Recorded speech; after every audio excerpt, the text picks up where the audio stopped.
Question number 19. A person sitting firmly over a rotating stool has his arms stretched.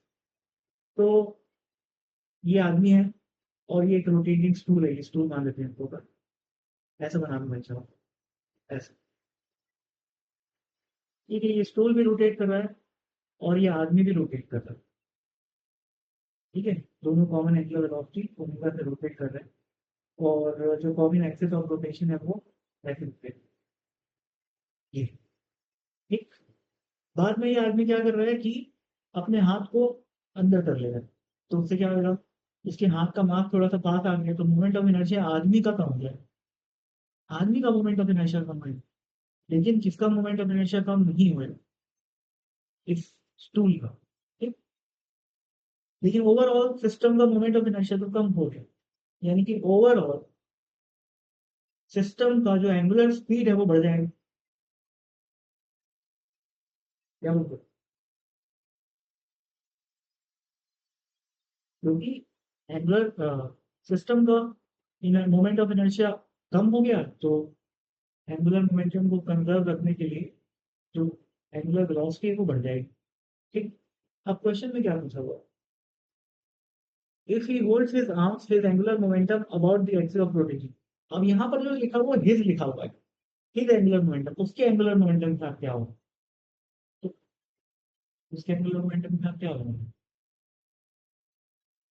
उसका angular momentum कम।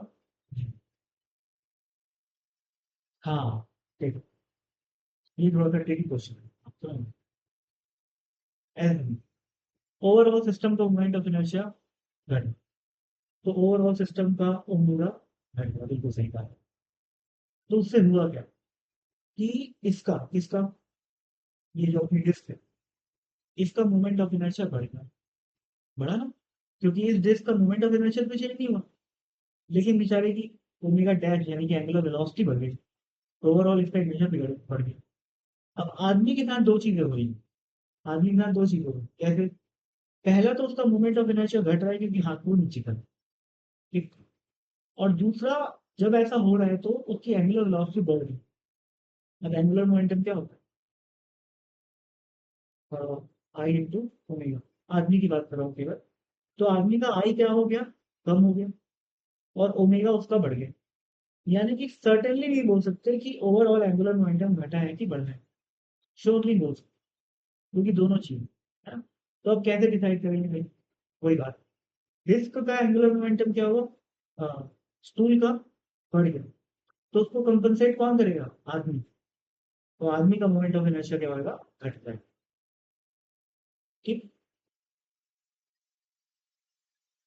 अब वो कैसे होएगा वो डिपेंड करता है आदमी और, मेरे ख्याल से वो डिपेंड करता है आदमी और डिस्क के रिलेटिव मोमेंट ऑफ इनर्शिया पे, या उसके हाथ की कितनी औकात है ना, उस पर डिपेंड करता है। वो उसका हाथ उसके शरीर के रेस्पेक्ट में कितना भारी है, और वो ओवरऑल आदमी शरीर के रेस्पेक्ट में कितना भारी, इन सब चीज़ों पर डिपेंड करना चाहिए मेरे ख्याल से।